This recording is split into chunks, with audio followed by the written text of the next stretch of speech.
The FOMC statement yesterday, Powell, tried to sort of say, well, slow down on your ideas about cuts in interest rates in 2025.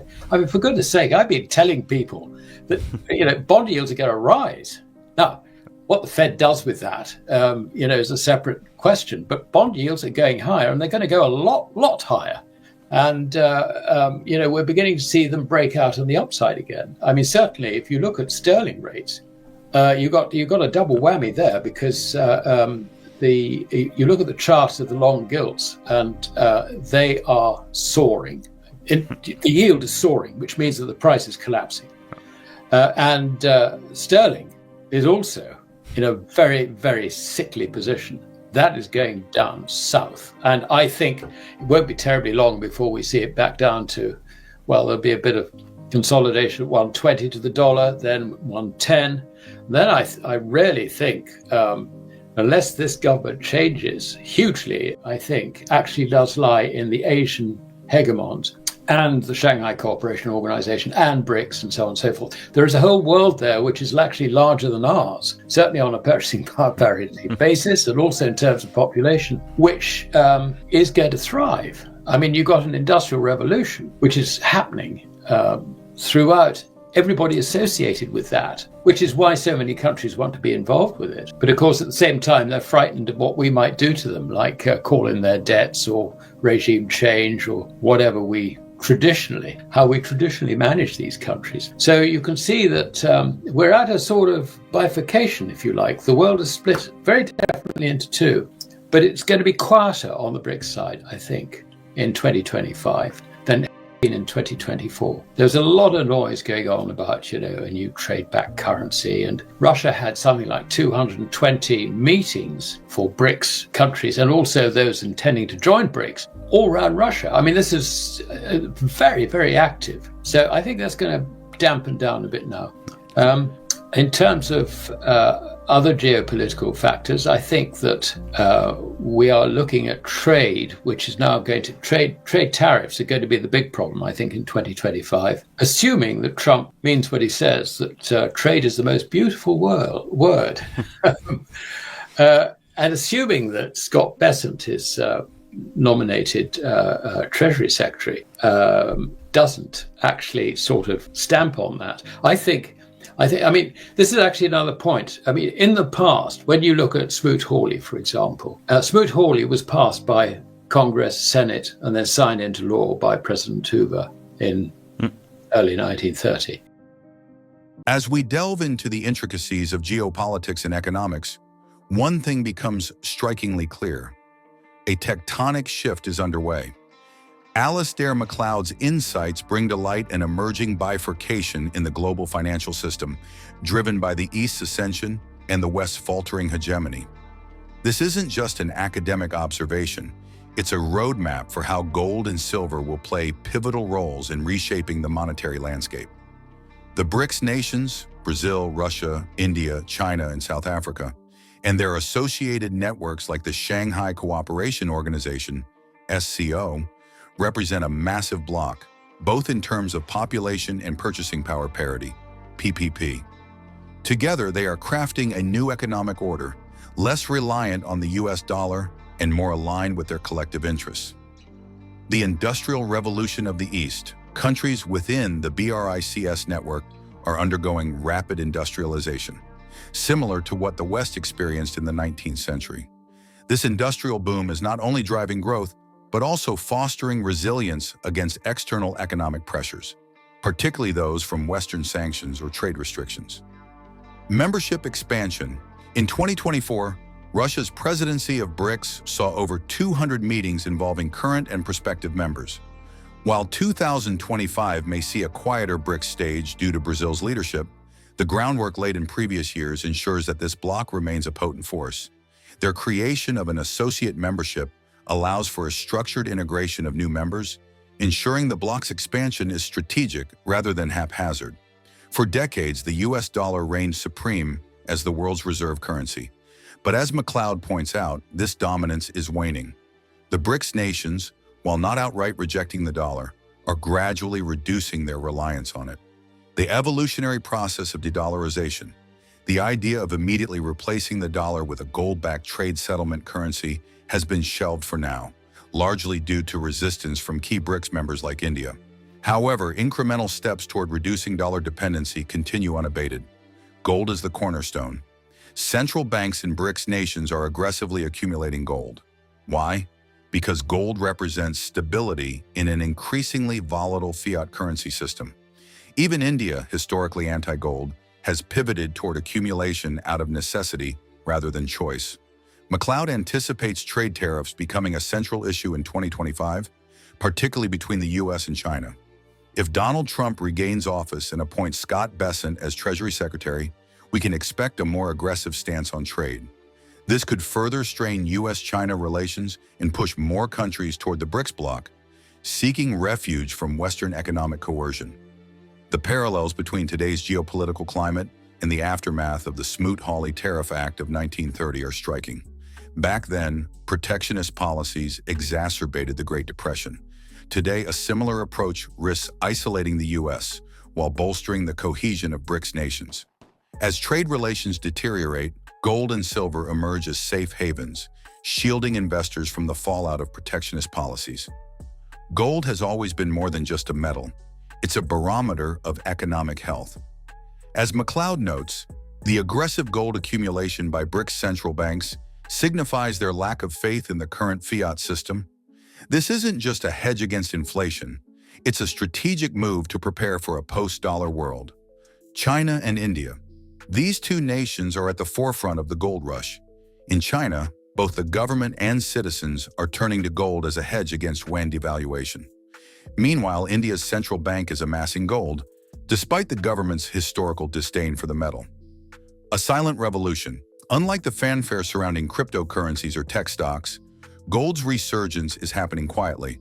But make no mistake, this is the calm before the storm. As Western investors wake up to the reality of fiat currency debasement, the demand for gold will skyrocket. While gold steals the spotlight, silver is quietly positioning itself as a critical player. Its dual role as a precious metal and industrial commodity makes it indispensable in the new economic order. Industrial demand. Silver is vital for green technologies like solar panels and electric vehicles. As the world transitions to renewable energy, silver's industrial applications will only grow. An undervalued asset. With a gold-to-silver ratio of 85:1, silver is significantly undervalued compared to its historical average of 15:1. This disparity presents a lucrative opportunity for savvy investors. The geopolitical and economic dynamics outlined by Macleod paint a clear picture. The world is on the cusp of monumental change. As the East rises and the West grapples with its challenges, gold and silver will play pivotal roles in shaping the future. What you have Trump basically shooting from the hip on tariffs. I mean, he's going to set the tone, I think, a lot more than the sort of, if you like, the elected politicians. So on that basis, we're going to see, I think, relations between China and America deteriorating. I think when it comes to Russia, there is not going to be an easy solution there, as Trump has told us. I think quite a lot of commentators sort of took the view that Russia would immediately change everything and bring in this, that, and the other thing, and we notice huge differences. I think the principal difference, and this is something which obviously, was practical, was instead of trying to integrate a whole new raft of BRICS members, they created an associate membership category, which allows potential members, if you like, people who have expressed an interest in becoming part of BRICS, to, if you like, go into a sort of waiting room while, the integration process for them develops. And this is something which isn't necessarily immediate. I mean, it could take several years. Also, that they were going to immediately do away with the dollar. No, that's going to be a long, long process. I mean, it's an evolutionary process, if you like. That the Russians could sort of suddenly change this, I think was actually stopped in 2023 when the Russian embassy in Nairobi floated the idea that, a gold-backed trade settlement currency would be on the agenda in Johannesburg. And it didn't make the cut. Why? China didn't want to if you like, upset the world, upset the entire fiat currency system by backing this. India certainly didn't want to do it. India is Keynesian to the core. So the idea of going back onto a gold standard, if you like, would limit the Indian government's ability to manage its own economy very substantially. And not only that, but I mean, they've spent all their time trashing population for being gold friendly, because as far as I'm concerned, these were imports which were completely unnecessary. And without it, India would have had net exports, whatever, I mean, basically they're anti-gold. They're now accumulating gold because they have to. And I think also the other thing which is actually important in terms of BRICS is that the BRICS membership, of course, they talk to each other a lot, at government level and also at central bank level. And I think they're generally agreed that the West's fiat currency system is on its last legs. And that's why these central banks are aggressively accumulating any gold that they can get their hands on. Alasdair Macleod's analysis doesn't just highlight the shifting global dynamics, it also underscores the urgent need for investors to adapt. With the rise of the BRICS bloc, the decline of fiat currencies, and the growing allure of gold and silver, we are entering uncharted territory. In this part, we'll unpack the investment strategies and broader implications of this transformative era. Gold's role as a universal store of value is becoming increasingly apparent. For centuries, gold has served as a hedge against currency devaluation, and its relevance today is stronger than ever. The aggressive accumulation by BRICS central banks is a clear signal of its enduring importance. The safe haven asset. As Western fiat currencies face mounting pressures from inflation and debt, gold offers a stable alternative. Its price movements are no longer driven solely by Western markets. The East is now a dominant force, with China and India leading the charge. Central bank demand. According to the World Gold Council, central banks have been purchasing gold at record levels. This isn't just about diversification, it's about securing economic sovereignty in a world where the dollar's dominance is waning. Gold also represents a crucial hedge against geopolitical instability. Historically, during periods of economic or political upheaval, gold's value has surged. This is especially relevant today as nations increasingly question the sustainability of fiat systems. Central banks led by emerging markets are diversifying their reserves away from the US dollar, signaling a future where gold's significance will only grow. Silver's dual role as a precious and industrial metal positions it uniquely in the current economic landscape.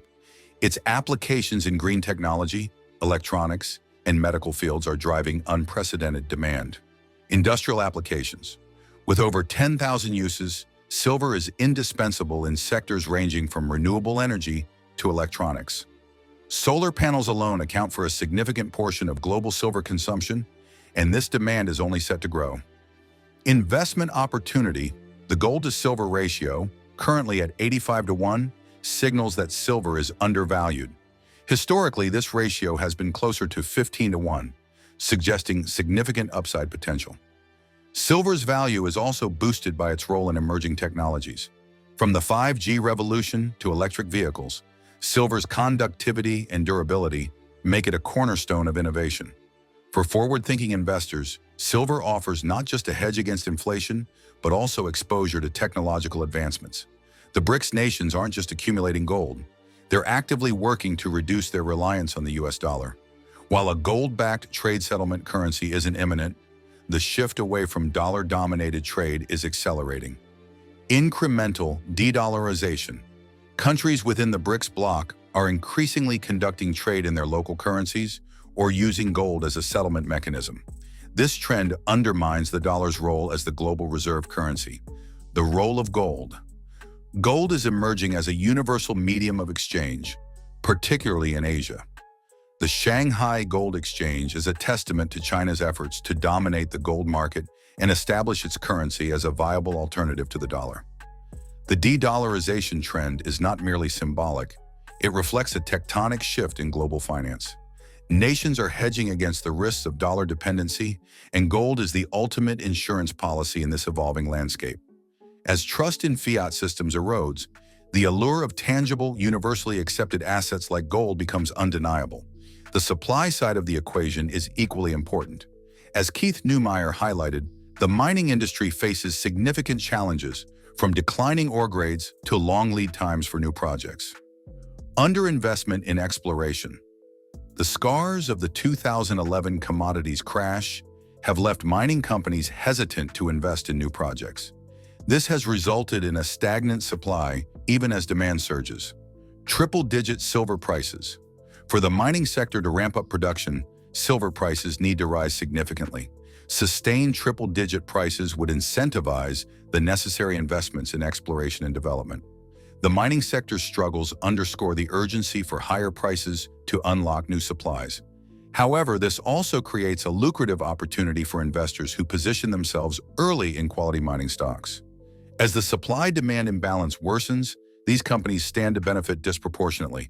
While central banks and institutional players are positioning themselves for the future, individual investors must also adapt. Here's how. Diversify with precious metals. Allocate a portion of your portfolio to gold and silver. These assets serve as a hedge against inflation and currency devaluation. Focus on physical assets. ETFs and paper assets offer exposure to precious metals, but they don't provide the same level of security as physical gold and silver. Consider acquiring coins and bars for long-term holdings. Monitor geopolitical trends. Keep an eye on developments within the BRICS bloc and other emerging markets. These regions are shaping the future of global trade and finance. Investors must also be cautious of speculative bubbles in other asset classes.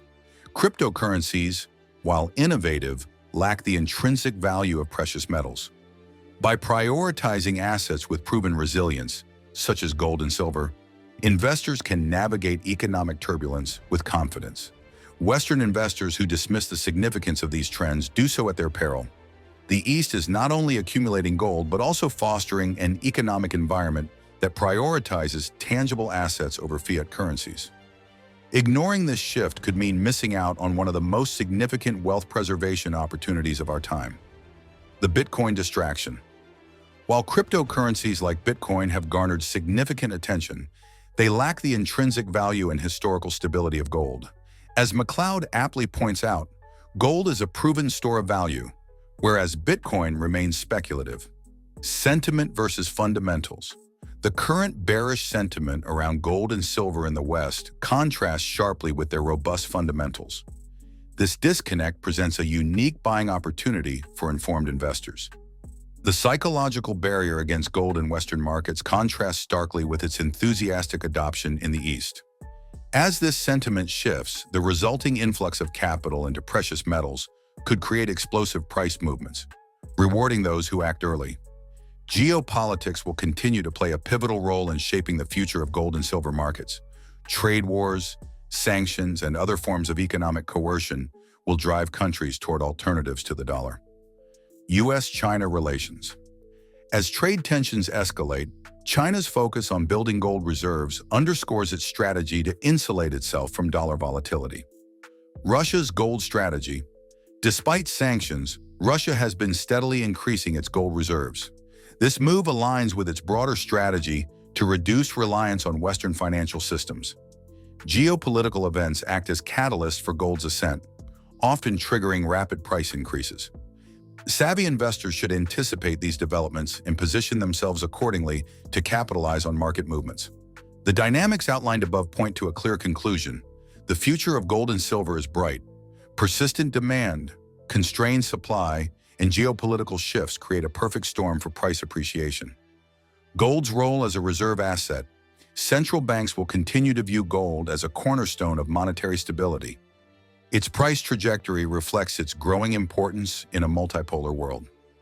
Silver's industrial edge. As green technologies proliferate, silver's industrial applications will drive its value. This dual demand ensures that silver remains an attractive investment. The trajectory for precious metals is upward, driven by fundamentals that are unlikely to change in the near term. Investors who recognize this will not only preserve wealth, but also achieve significant gains. Alasdair Macleod's analysis is a clarion call for investors. The world is undergoing a profound transformation, and gold and silver are at the heart of it. Whether you're an individual investor or a policymaker, the message is clear. adapt, or risk being left behind. The time to act is now. Accumulate gold and silver, monitor geopolitical trends, and position yourself for the seismic shifts ahead. The future belongs to those who recognize the value of tangible assets in an increasingly uncertain world. Embrace the golden era that lies ahead and ensure you're part of the story. Stay informed about the latest developments shaping the precious metals markets with regular updates from the Finance Daily team. Not only that, but as a subscriber, you'll also receive timely silver and gold price notifications and early access to groundbreaking news unavailable to the general public. Join our free gold and silver newsletter today, link in the description.